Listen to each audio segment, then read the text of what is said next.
Hello everyone. Thank you for joining us today for our webinar on Managing the Expectations of Stakeholders. I'm Alexander Mundy with Max Technical Training, and I'm your moderator today. Today's webinar is the second in a series of 3. Our third webinar will tackle the topic Dealing with Project Risks Before They Become Issues.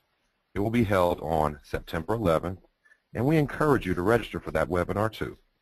A link to register will be included in an email that will be sent to you as a follow-up to today's webinar.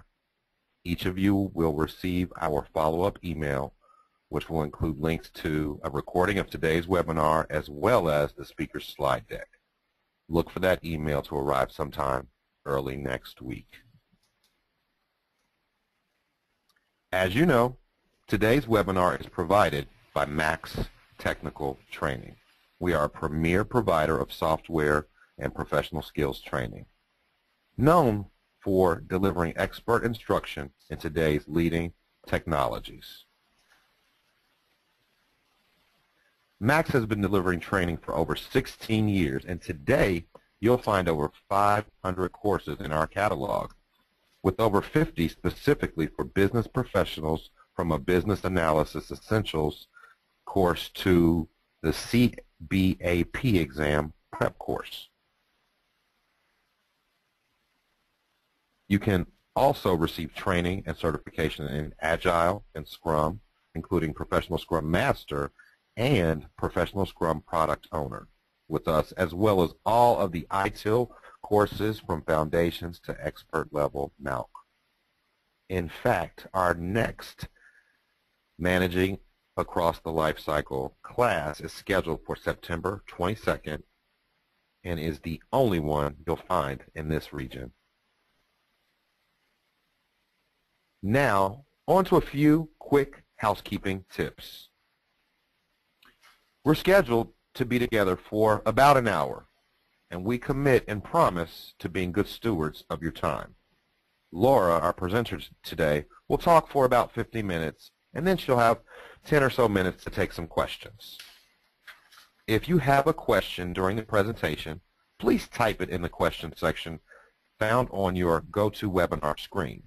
The Q&A will be saved for the end. If you have any comments or issues that you would like to share with us, you can use the chat section of the GoToWebinar screen. As a reminder, we are recording today's session, and we'll email a link to that recording sometime early next week, along with the slide deck. Now finally, I'm going to introduce today's speaker, Laura Gray. Laura is a senior project management instructor with a master's degree in education and a PMP certification. She provides project management and instructional design consulting, development, and delivery. She has over 20 years of experience in project management, education and training, as well as financial management. Corporately, Laura exercises project manager oversight on multiple training and budgeting classes for the federal government, including several Defense Department agencies. Laura is also an instructor with multiple universities, developing and teaching a full project management curriculum both online and in the classroom at undergraduate as well as graduate levels. Welcome, Laura, and thank you for your time today. Alexander, thanks. Thanks for that introduction. For those of you who have joined us, especially considering it might be your lunch hour, it's great to have you with us. So we'll try to keep things interesting for you. I really divided our conversation today into 3 main topics, and within those, what I really want to hit are just kind of some top 10 tips for managing stakeholder expectations. What do you do about those stakeholders on your project that just don't seem to quite always be in concert with the way the project was originally designed? And the first question we have to sort of address is, even though we think we know, yes, stakeholders manage our own projects. Yes, they're important. Yes, we have to work with them. I often joke that projects would be so easy if it just weren't for the people on them. Clearly, we can't ignore the stakeholders who are on the projects, but why exactly is that, and what are we supposed to do about that? And then I've divided the remainder of our time together kind of into 2 categories.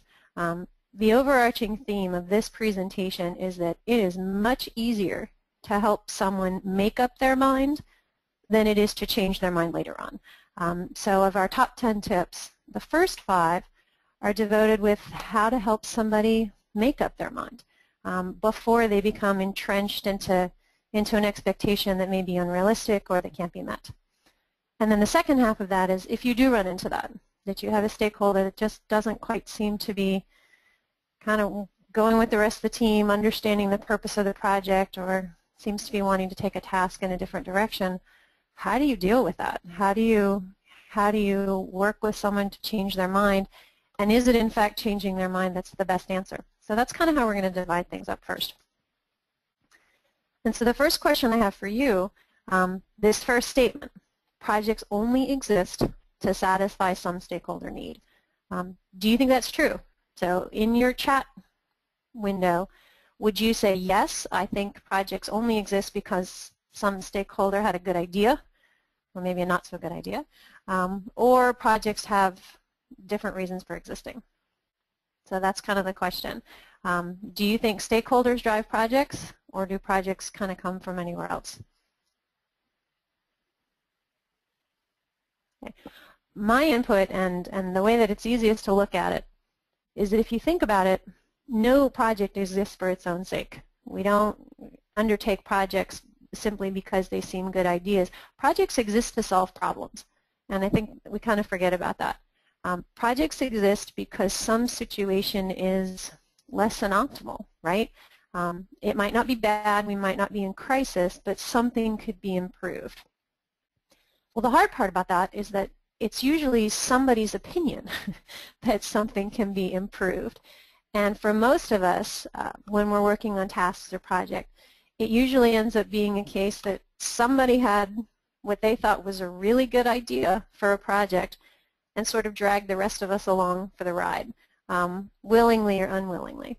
And that's kind of the crux of the whole thing, is if you don't know who thought this project was a good idea, what was their thinking behind it, what's the background behind the project, and then most importantly, what's it going to take for those people, whoever came up with this bright idea for a project, to believe that that project is successful, then how in the world are you going to satisfy those expectations? So the first idea is projects don't exist unless some stakeholder thinks they should. And that, of course, brings up the question, are we clear on exactly what a stakeholder is? Most people would say yes to that question. Most of us believe that we know who the stakeholders are on our projects. We have a pretty good idea of who we're dealing with. But the fact is that most of us are probably only working with about an 85, maybe 90% solution of who the stakeholders are on our project, and that's the problem. Kind of a funny story. If you look at the definition of what a stakeholder is on this slide, it says an individual, group, or organization. This definition was changed about 1.5 years ago when that project management body of knowledge, that PMBOK guide that's referenced on the slide, when this definition was updated about 1.5 years ago, check out that second line where it says an individual, group who's affected or perceives themselves to be affected. In other words, if you think you're a stakeholder on a project, then you are, which of course means we could be working with a huge list of stakeholders, and do we have to manage all of their expectations? Well, there's kind of a two-part question. So the first tip is, do you really know who all your stakeholders are? And I would ask the same question in 2 different ways. When was the last time you actually inventoried them? Sat down with a group of people, 10-minute brainstorming session, and tried to list all of the stakeholders you possibly could. Internal to the organization, external to the organization. Don't forget the project team. They're the #1 stakeholder that's usually left off a list. But let me ask you the same question another way.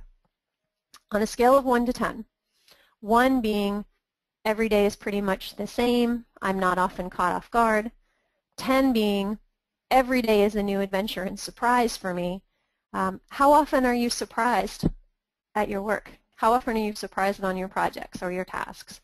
And the higher that number is, the more likely it is you're missing some stakeholders out there. Surprise comes from holes in your stakeholder network.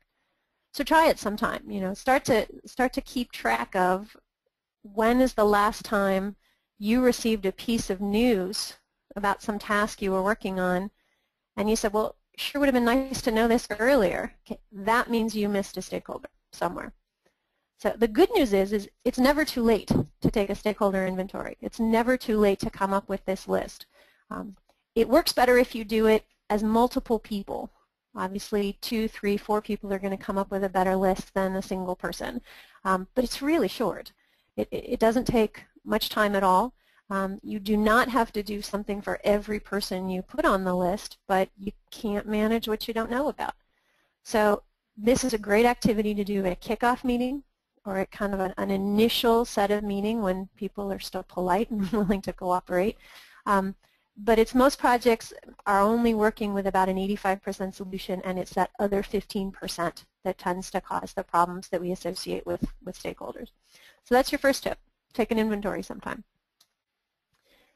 The second tip is once you have this list of folks, obviously you're going to treat different stakeholders in different ways. Some of your stakeholders you just intuitively know are more influential about a project. Their level of interest is higher. They're more likely to change their mind. And then some stakeholders, they just kind of want to know what's going on with the project just for context and situational awareness. They don't intend to engage significantly, but they just kind of want to know what's going on. Well, your job is to take that list of stakeholders and try to start categorizing them. And there's different ways you can do this. Stakeholder analysis is just a way to start to break stakeholders into groups based on the level of risk they pose to the project, really. And what you're looking at here on this slide are 3 possible ways of many, but 3 of the most common ways to organize stakeholders, in your head, preferably written down. Some of you might have heard of something called a power interest grid. That's what's on the right side of the slide, where you literally plot stakeholders in that 4-square grid. You can see that interest runs on the x-axis, power runs on the y-axis. The low side of each axis is at the lower left corner, and as you move to the right and as you move up, their level of power interest increases. Okay. That's kind of that's an easy way to sort of see where is the degree of risk on your project. Some people like the grid, some people want to keep it really simple, and they'll rank their stakeholders, scale of 1 to 5, scale of 1 to 10, the higher number being higher risk, the lower number being lower risk, and start to see, okay, how much risk on this project is being introduced by the people on it. Some organizations are very into stoplight charts. This presumes, of course, you have a common definition of what a red stakeholder is or what a green stakeholder is. As a hint, it is usually easiest to identify the red stakeholders first, those who are most interested, most influential, most likely to change their mind, most unknown to you perhaps. Then identify the green stakeholders, those who are just sort of your garden variety, not a lot of interest, not a lot of influence, just kind of need to know what's going on. And then yellow usually ends up being the folks that are left over. Now, this brings up a question. Will your stakeholders migrate over time? Will they change colors, or will they move around in the power interest grid? And the answer is, of course, yes. Everybody's level of interest and influence changes as the project moves forward. So this isn't going to be a one-and-done type exercise. But it is something that if you can do it early, gives you an idea of who's going to need to be managed a little bit more closely. Your red stakeholders, your high interest, your high power stakeholders. You may have also picked up that this heavily influences your communications planning with your stakeholders. You're going to spend more time communicating with full feedback loops, face-to-face communication, voice communication with folks who are red or high power or high interest than you will with the green ones. So this is kind of a good tool to have in terms of the amount of time it takes to do it. This is a little bit more sensitive and usually takes a little bit longer than a stakeholder inventory, but it's tedious, I'll give you that. But it is well worth the time it takes to help you figure out, okay, where are my potential stakeholder concerns, and so I can start addressing those right away. So that's your second tip. Put people in context before you start figuring out who needs to be managed or not. Okay? So let's build on that. You know who your stakeholders are. You know who your important stakeholders are. And now perhaps you're ready to go out and collect their requirements, kind of go find out what their expectations are on this project. Why did they think this project was a good idea? What do they think this project is going to deliver when it's all over? What do they want? Well, the thing is that most people, even articulate people, can't answer what do you want. They can't answer that question very well. They don't have a frame of reference. They don't have a point of departure. And so when you say, well, give us your requirements, that's usually a pretty vague question, which gets a pretty vague response. So here's an easy way to kind of flip that on its head. Ask the question, well, what if we don't do anything? Or well, why don't we just leave things the way they are? And then, of course, people will say, well, you can't do that. Do you know how long it takes me to go through this process? Do you know how many screens I have to look at? Do you know how hard it is to find the information I need? And they'll talk all day about what's not right. It's not that most people would prefer to complain, although maybe we know a few people who are like that. It's that people are better at it. Even optimistic, positive people are just easier. It's easier for them to complain because they have a point of reference and a point of departure to talk about. So think again why a project exists. It exists to improve something that is suboptimal. So what is it? What's suboptimal? What's wrong? What are we trying to solve here? What don't you like about the current situation? Has something occurred recently that we're reacting to some event? So even though it's sometimes tougher to listen to complaints, complaints are one of the most valid ways that we hear people express their expectations. So it's fine, within reason, for people to complain. They're going to give you a lot more specifics about what they like in describing what they don't like. Okay. So one step further, we know who our stakeholders are. We know we've categorized them so we know where our high-risk stakeholders are. We've been given a lot of input from these stakeholders, and some of it may be a little negative in the form of complaints, but better to complain openly than to complain later on. So now we're ready to confirm. I think this is what I heard. I think this is what you said you wanted from me. I think this is where you think the project is supposed to go. But have you ever asked somebody the question, is this what you want? And they say, oh yeah, that's what I want. And then you actually deliver it to them and they say, what is this? This is not what I had in mind. And you thought the conversation was perfectly clear. The dilemma is, just like people usually can't articulate really well what they want, they usually don't know what you're confirming until they can see it, literally. If it's a tangible product, that they can pick it up, or look at an example, or look at a blueprint, or a draft, or a prototype, or a beta. This is why we want pilots, is it not? To allow people to give us feedback on an unfinished product. And it's much easier for people to see something and point out again what they don't like. We'll take that. That's a form of feedback, and I'd rather get that, I don't know about you, I'd rather get it in the middle of a task than at the end when I have to rework everything. So complaining is a valid way of trying to figure out what somebody's expectations are. And then showing someone, okay, this is what I think I heard. Here's, based on what you described, what I think you're asking for. And again, if you can build a prototype, great. If that's not your kind of task, if you write policy, or you're writing a document, or your product is less tangible, there you can still show someone a sample of what it looks like. And if you're really stumped, go find a similar project with a similar output and say, you mean kind of like that? And they'll usually say, yeah, that's about what I had in mind, or no, that's not at all what I was expecting. And then you can kind of continue that conversation. People need a point of departure to tell you what they're expecting. Open-ended questions get you open-ended answers. So the tip is here, show somebody an example to get them some feedback rather than just saying, sign off on this list of requirements. Is this what you want? Oh, yeah, yeah. And then later it turns out that it's not. Okay, and then finally, as we're talking about, it's easier to help someone make up their mind than it is to change their mind later on. And we've all heard this one before, that when you have these discussions with stakeholders, the real key is to write it down. Here's why writing it down is so important, and I don't think we're all aware of this. It is a neurological fact that when your brain accesses a memory, in other words, you're recalling something that's happened, the act of recalling the memory changes the memory, even in a person with strong memory. So if you've ever wondered why maybe a coworker who's just come back from vacation keeps telling their vacation story over and over to whoever will listen, and by the end of the day the story is nothing like how it started, that's why that happens. It's not just that the person becomes more optimistic and fond of their vacation experience over time. It's that every time you recall the experience, it changes.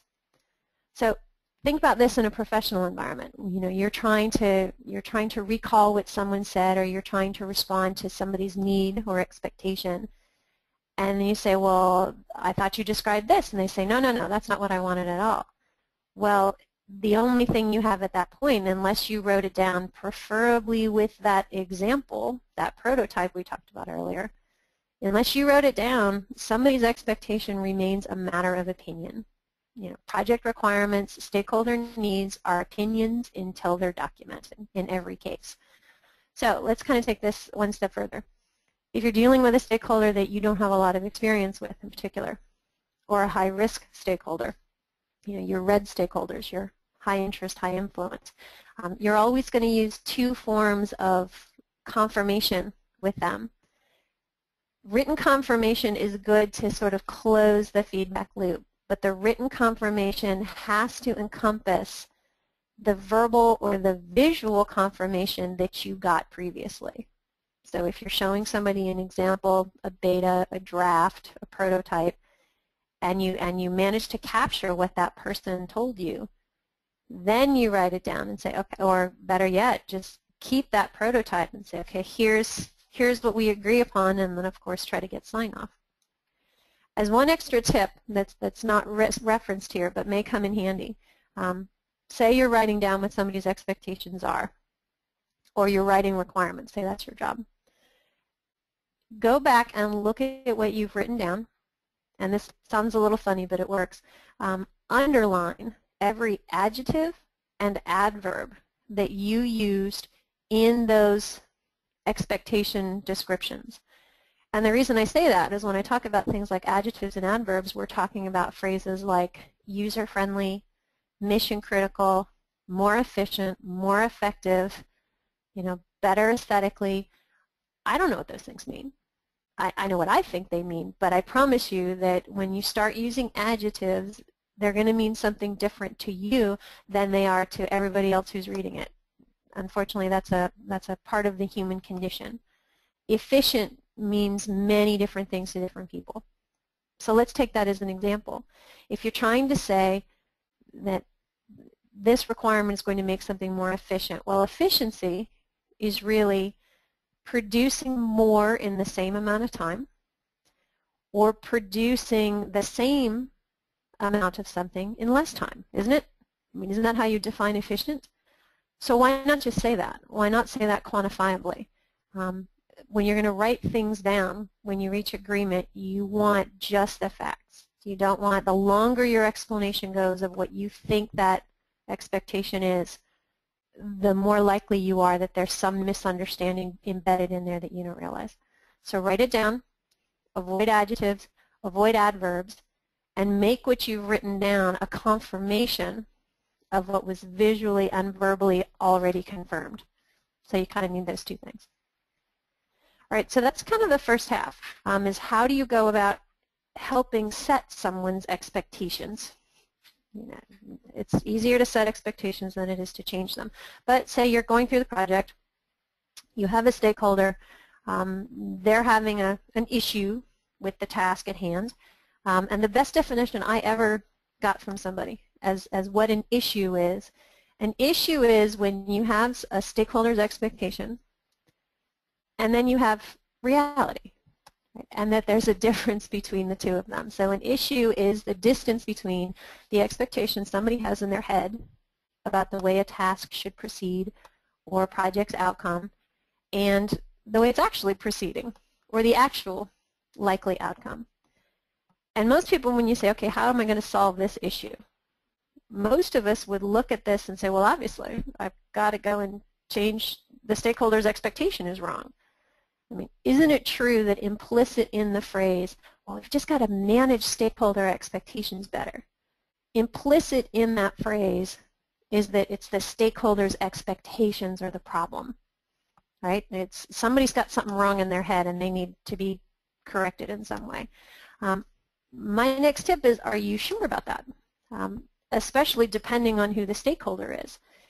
It could be true that the stakeholder has somehow gotten the wrong idea in their head about what's going on or some requirement was missed, but it could be that their concern is valid, that they're looking at current reality and saying, you know what, that's not going to get us where we want to go. That plan is somehow flawed, or the way we're executing it isn't working out. And before you can figure out what to do about somebody's expectations, you need to confirm, is the problem with the person or is the problem with the plan? And you're going to have two different possible responses to that, aren't you? We're immediately interested in, oh, we got to just go, we got to, convince them that the way they're thinking is not the right way. But that might not be true. So before you try to change somebody's mind, make sure that what's in their mind is in fact the problem before you assume that the stakeholders got it wrong and that reality is just fine the way it is. So kind of think about that. And then so say it is the stakeholder expectation. Reality looks okay, or at least it's consistent with the plan. You have some other stakeholder that's popped up. Somehow you missed them in the inventory, or maybe it's a brand new person. Maybe it's somebody new to this project or task that wasn't part of the initial discussion, and they've come in the middle with a new requirement, and it's creating a little bit of problem. So what do? You ask yourself another question. When a stakeholder comes in with an expectation that it is not consistent with the current plan, you have to decide, is what this person asking, is this a new need? Is this something that, where was this before? This isn't consistent with where the project was supposed to include. In other words, is it out of scope? Or is this a valid requirement and somehow we just missed it? We missed it in requirements collection. They always should have been part of the stakeholder inventory and we didn't get that. And your response is going to be different based on the answer to that question. If it is a new need, a new expectation, this is where your change control has to kick in, and you have to evaluate, okay, technically this is beyond what we said we were going to do. Do we want to include it or not include it? And that's not a project manager or task lead's call. That is the project team, and usually, a higher level call, a sponsor or a change control board or a steering committee or the senior group of folks on the project who have to collectively say, yeah, you know what, that really needs to be in there. If it's just a requirement that was missed, then it's even more likely that it needs to be incorporated. In fact, if it's a requirement that's missed, you could be dealing with something that's legislatively required or is needed for compliance in some way, in which case you don't really have a choice, that you have to satisfy that expectation. Or that you have some other, it's a requirement that's associated with a task that's already being performed, so you can't really not do it. New needs call into the question of, is this within scope? And if it's not, do we want it to be? A missed need means that you probably need to address it, and that may require rework on your part, on the project team's part. Neither of which I understand is good news, but you kind of need to think about what kind of stakeholder expectation are you dealing with? Is it something that was not foreseen, or is it something that we should have known about? So you have the stakeholder. They've come forward in the middle of the project. They're introducing something new that was not part of the plan. As far as you can tell, it's the stakeholder expectation that's not quite right. Reality is just fine. The next thing you need to do, and this is probably the most individualistic, the most individualized tip in our little discussion here. When this person comes forward with a new need, are they giving you, when I say a position, I mean, are they giving you a flat statement of a requirement, usually limited to a single outcome, a single product, a single answer? In other words, no, the screen needs to be blue as opposed to some other color. Or no, it has to be able to have this functionality to it, and only that function. In other words, and there's only one way to solve it. That's a position, right? A position is a very narrow statement of need. And it's not always clear why someone is asking you that, but it is usually clear there's only one way to solve it. And the answer is either yes, you're going to take care of this, or no, you can't. Positions are not very flexible. On the other hand, if someone brings up something new, some new expectation that you weren't previously aware of, you'll find a lot more flexibility if you can figure out why they're asking for it. Are they asking for 24/7 access because they really need to be online at certain times? Or are they asking for 24/7 access because they want the people just to be able to have more flexibility as when they get to their files? Well, if the answer is people need to have more flexibility to access a certain system, there's lots of ways to do that. You can think about remote access. You can think about different sorts of authentication. An interest has multiple possible solutions. A position does not. Interests are usually where you will find your answer. And here's what's tricky. If you have a chance, and this is why it's best to be able to literally physically see a stakeholder, especially a problem stakeholder, people will express their positions verbally, almost always, or even in writing. There's not much depth to them, so verbally or in writing is fine. People will not express interests in writing, generally. And they'll generally express it verbally, but especially non-verbally. In other words, there's something behind what they're asking for that you're not quite certain what it is. But you need to kind of get down to that. Why do you need this? In other words, what benefits does it provide? And remember, if people can't answer that question, you ask them what they don't like about the current situation. You allow them a chance to complain. Interests come out when people complain. If it's that they can't personally access something, or they can't personally get to the information they need when they're not at the office, then you can start to think about different ways to solve the problem. What we're really talking about here is something called interest-based negotiation, which has been around for, it seems like a long time, but prior to the early 1980s, nobody had ever really considered anything but positional negotiations. And it wasn't until significant negotiations, think union strikes, think realignments of airlines and telephone companies, that people said, this positional business doesn't work very well. It's much better if we can get to the heart of what people are really asking for, so that there's not just two possible solutions, yes or no, there's multiple possible solutions. So if you're going to spend a little bit more time, if this is something that you run into with your stakeholders a lot, what you're looking at is a little bit more information on interest-based negotiation. But backing it up to where we are, just can you tell, is this person stuck on a particular position? In other words, they're not really giving you any options, yes or no? Or is there something behind that that you can help them with? And that's kind of where we're going. Okay. All right, so say you've had all these discussions. You know who your stakeholders are. You inventoried them. You categorized them. You allowed them to complain. You collected their expectations. You're in the middle of the project. You see that there's an issue, a difference between some stakeholder expectation and reality, and it looks like you're going to need to change reality to meet that expectation. In other words, you've sort of gone through all of this, and you say, okay, I'm stuck with this stakeholder expectation that I'm expected to do something about. The next question you want to ask is, okay, how hard would it be? What happens if I meet this person's expectations? What does that do to my task? And I literally mean, what does it do to your task quantifiably? I think most of us know that most projects or tasks are limited in three ways, right? There's the amount of work you're trying to do, there's the amount of time you have to do it, and there's the amount of money or resources, think labor, that you have to do it. And most of us would describe an unrealistic expectation. An unrealistic task is when the amount of money, the amount of time, and the amount of work are out of balance. Usually too much work, not enough time, too much work, not enough resources. That's why I have a little picture of the chair on the slide here.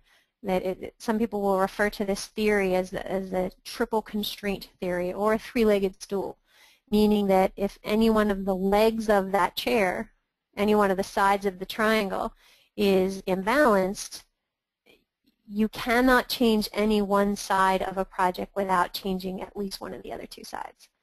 In other words, if you're dealing with a stakeholder and they want to add something into your project and it's more work, think, okay, I either need to have more time, or I need to have more resources, or I have to say no.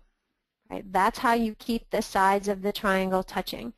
And frankly, that is really a task lead's job or a project manager's job more than anything else. Would you not agree that a project manager theoretically is supposed to be task neutral? You know, it's not that we don't care about the task, but we care that we keep the work, the money, and the time aligned so that the tips of the triangle always touch. That's our job, isn't it? It is trying to keep the triangle, you know, together. And sometimes projects are born and they're not even close to equilaterally shaped, in which case our job has always been, okay, we've done some planning. The amount of work you want this work done in 6 months' time. We've laid it out, and the shortest schedule we can come up with is 8 months. Okay, now at least you know you have a 2-month problem. And so when we talk about offering options to meet a stakeholder's expectations, I mean quantifiable options. I mean, you say, okay, we could do that.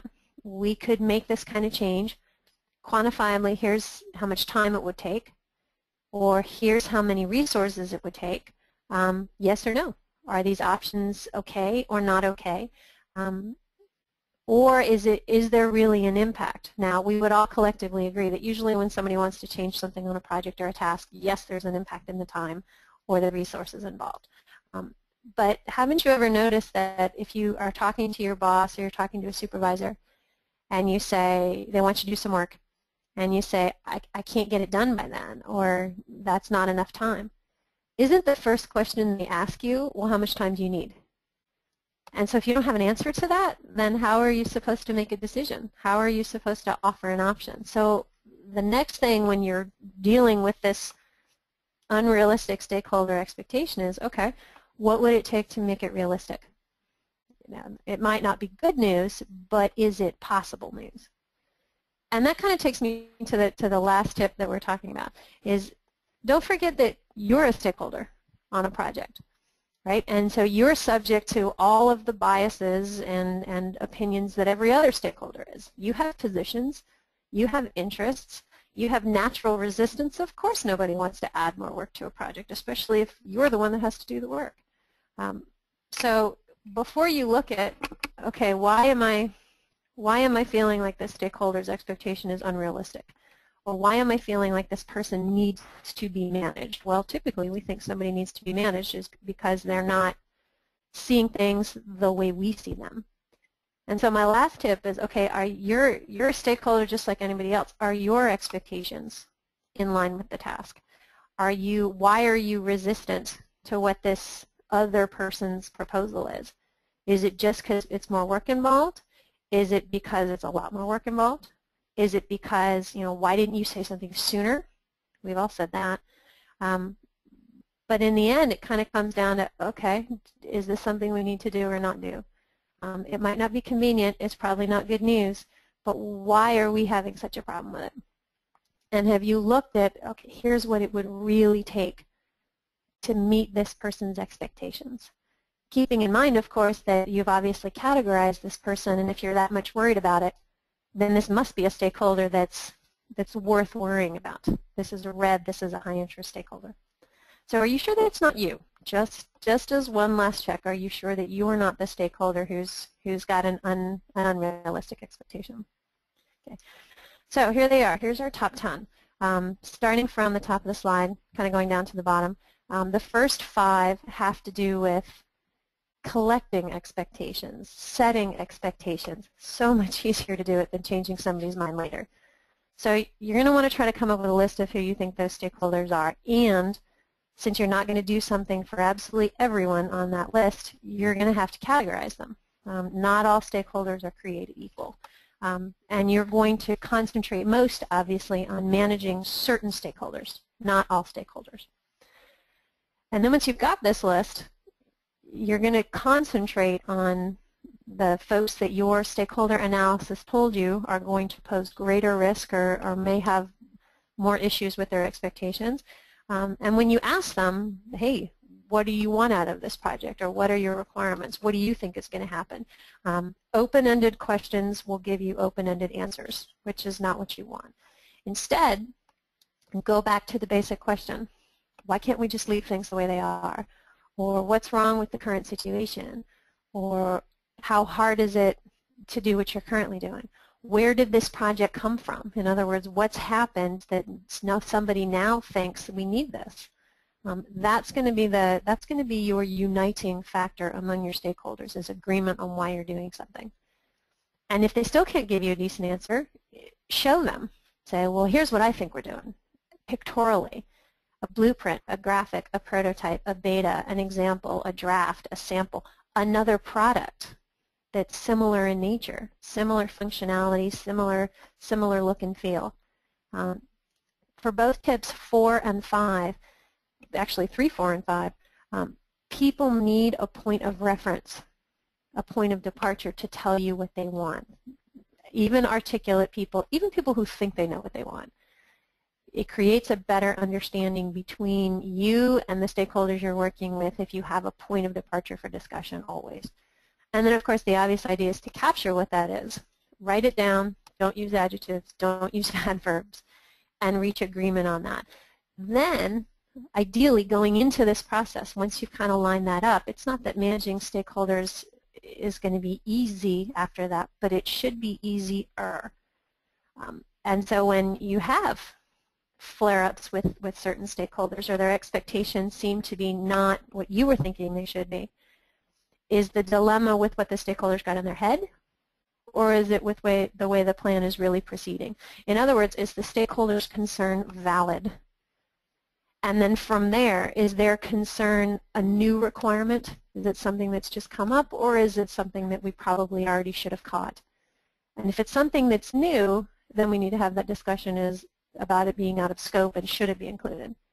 But if it's a missed requirement, then we probably need to take a little bit closer look at it and figure out how to roll it in. And then when somebody is asking you this, you need to figure out if they're hung up on this particular issue, this particular expectation. Are they giving it to you as a black and white, I need this? In other words, are they giving you a position where there is no flexibility? Or is there some underlying interest in there that you will probably need both verbal and nonverbal communication to pick up on? Is there some interest in there that's going to be a little bit easier to work with?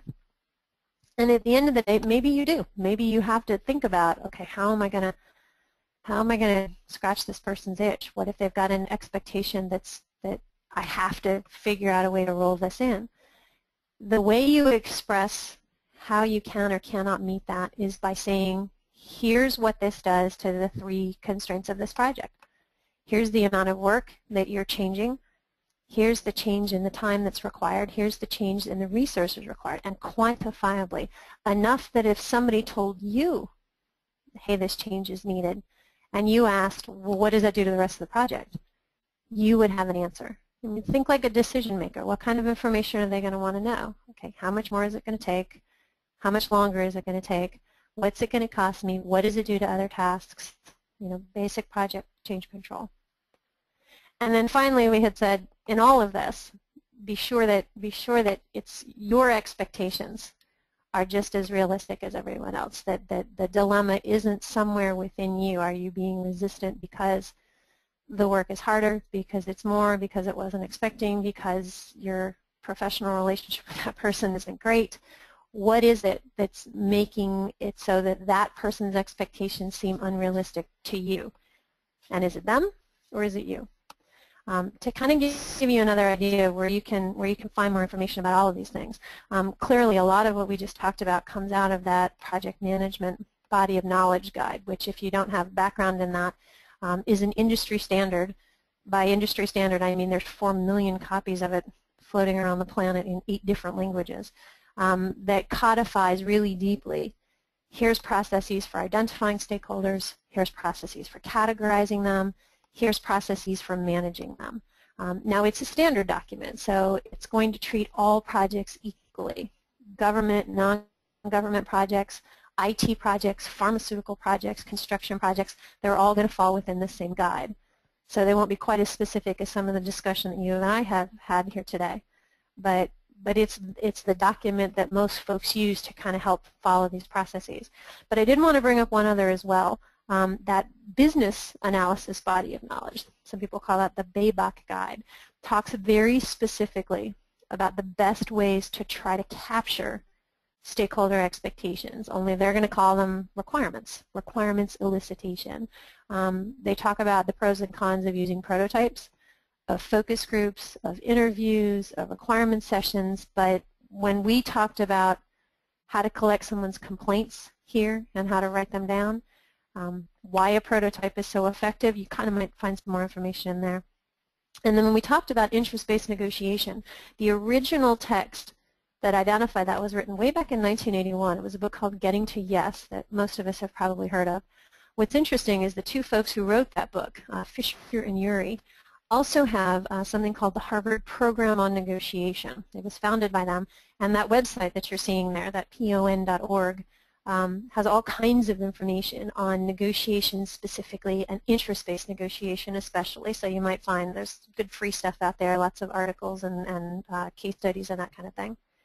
And then finally I wanted to include, and you've probably gotten a lot of this in the past, writing down what someone's expectations are, otherwise known as, writing requirements but in a more broad sense, is not a technical person's skill, it's a life skill. Everybody needs to know how to write down a statement that's clear and unambiguous. One of the better websites that talks about how to do that is a site called brighthubpm.com. You can see it on the slide there. Running an internet search on how to write requirements gives you several different examples, too many to list on this slide, about what makes for an ambiguous statement and what makes for less ambiguity when you're writing down stakeholder expectations. So and it has broad applicability both in working with stakeholders and, of course, everything else. So that's kind of the primary information that I have, and I see that we're at about 10 of, so we're doing just fine on time. As Alexander mentioned, we kind of wanted to open up the floor to questions, so I'm going to turn it back over to Alexander. Thank you, Laura, for the information that you shared today. What an awesome webinar. At this point, we are ready to take some questions. I have a few, so I am just going to, I will announce who asked the question, and then I will ask the question and give you a moment or two to respond, Laura, if that's okay. Sure. The first question comes from Nick Furnish, and Nick wants to know that stakeholders, as thought about in business terms, can drive projects, but they can come from IT as well. However, agree that every project has a primary stakeholder. So I guess that's more of a statement than a question. And I'd say that's true. It kind of depends on, when you say primary stakeholder, Nick, I'm assuming you're thinking of maybe somebody like a project sponsor or a champion. In other words, the person, usually fairly senior, that had the bright idea to pursue this project. And I would agree that you could argue that of all the people's expectations you want to meet, that's probably the most important person. However, I'm sure you've also worked on projects where the primary stakeholder may have one set of expectations, and then other stakeholders, especially end users, have a slightly different set of expectations. And the idea is, as we discussed early on, to identify, okay, if this is what the primary person says that they want, where is that or is that not consistent with what other stakeholders want?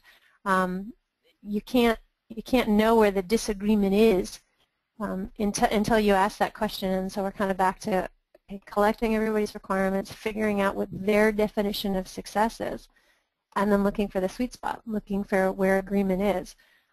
I would agree that if you have to choose, most of us would say, well, if the primary stakeholder is the person paying for the project or the person who's responsible for the resources on a project, then we probably need to take care of them first. But do we do that at the expense of other stakeholders? And obviously the idea is, as much as possible, not. And point out where those differences are. The purpose of the project was supposed to be X. You're looking for Y. How do we put those things together? And you can't solve what gaps you don't know about. So the first thing you have to do is ask the question. And then the second thing you have to do is figure out, okay, is there a way that we can put these things together? And that's where you get into more people's interests than just specifically their positions. So Laura, Nick has responded, and he says he agrees, and that the primary stakeholder may hold the purse, per se, but he always looks for the folks that will use it every day. Unfortunately, in his experience, the primary stakeholder is not always the true primary stakeholder. I would agree with that. That's Nick's response. I've got a couple more questions, and in the sake of time, I want to jump right into those. I have two questions from Barb Mahone, so I'm going to throw the first one out there, and then I'll give you time to respond, and I'll jump back in with the second set of questions. She states that there can be a ton of stakeholders, but how do you categorize? Is that based on their direct involvement, or what? That's a good question. It is true that when you're categorizing stakeholders, you're taking a lot of things into consideration. One of the things you're looking at is how directly they're involved, and obviously the project team would be a perfect example of that. They work on the project every day, so would they be considered a red stakeholder or a high interest, high influence stakeholder? And I'd say the answer is yes. The other thing you're looking at is, and this is maybe where, based on the questions you've asked, Barb, you and your team would probably be more comfortable using something like a grid, like that power interest grid, than using just a red, yellow, green stoplight chart or using numbers. The grid allows you to differentiate between people who really care about the project, that are really interested in it, but maybe have not a lot of influence, like an end user, and people who are very influential. Think back to Nick's sponsor, for example, but aren't involved in the project on a day-to-day basis. So it gives you more variables for classification. If you do use something like a stoplight chart or numbers, you're correct that it's a mixture of their direct involvement, their ability to change the project based on their opinion, how often they will use the end product or end result the project is supposed to produce, or how much the outcome of the project is going to change their life. In other words, how much they're affected by it. And it is a combination of all four of those things. It's interest, it's influence, it's how much they're affected, and it's how much they're impacted by the project, and it's kind of a combination. If you're getting that it can be a very subjective categorization, that's absolutely true. But even though it's subjective, that categorization is still better than not doing it at all, even if your placement of that stakeholder in one of those tools, the grid or a stoplight chart, is slightly off. Okay. I'm going to follow up with a few additional questions from Barb. Can you clarify the concept of open-ended questions? In one area, this is good, right? But maybe around tip 4, other areas may not be helpful. Can you respond to that, Laura? I can. An open-ended question, and Barb, you're absolutely correct, that an open-ended question is a great thing to ask early, like when you're first having a conversation or you're first meeting with a stakeholder. What you're really trying to do is get a sense of what they're looking for or what their expectations are, and you don't want to close them, you don't want to close anything off. You want to hear what they have to say.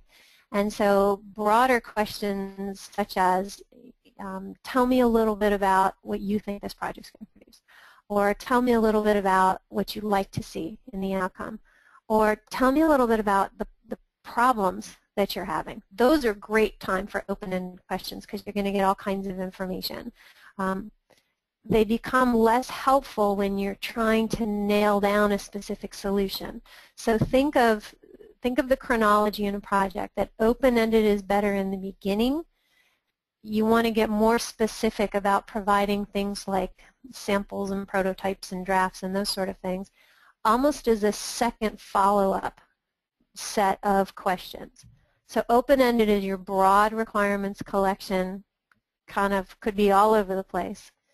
When you show somebody a sample or a draft, you're basically following up with what you thought you heard in that open-ended conversation and saying, is this what you had in mind? In other words, you're trying to pin folks down to what are the more specific outcomes, because a project can't provide broad outcomes for everybody. That's just too much scope. So you will have to eventually nail it down. Here's what we're doing. Here's what we're not doing. But you kind of, so it's a gradual process, starting more open-ended and then becoming more specific later on. Okay. Did that answer the question? I believe it does. Barb said that she threw that question out there a little bit prematurely, and she really likes the grid approach that you covered as well. Okay. And it makes sense. The closed-ended questioning approach is more useful later on in the process. I appreciate that. Barb. One other thing that was pointed out, it wasn't a question, but Aaron Wittenberger pointed out that the URL for I see that. the IIBA is incorrect, so it should be www.iiba.org. Know that. Okay. And I don't see any other questions coming through, Laura. Is there anything you'd like to add to wrap up? Only that I think I listed some of the websites that are here that are useful. There's another one that I did not list only because it's more generic in nature. There is a site called PM, as in Project Management, HUT, H-U-T. I don't make them up, I just name them, pmhut.com. It's a little bit more generalized project management, so it's not specific to just stakeholders.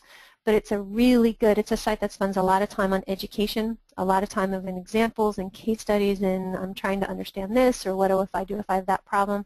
So I didn't include it in there, but it's also, most people find it to be a pretty good reference, more generically for project management.